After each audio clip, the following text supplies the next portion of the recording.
Okay, I'm back with part 2. And it's going crazier.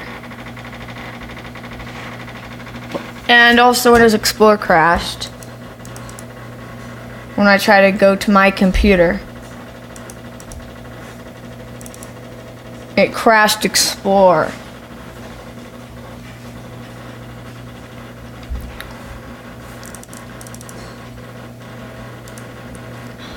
Man, it doesn't like that floppy drive. Oh, it's shut up now? Oh, look at that.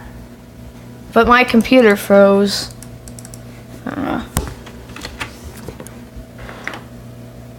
Shut up, floppy drive. There it is. Floppy. Oh my gosh. Okay.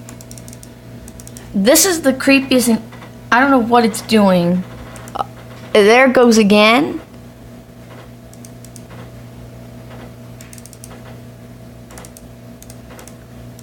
I'm gonna restart it.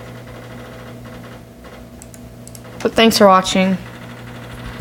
How do I fix this? Ever since I installed McAfee, it's been doing this.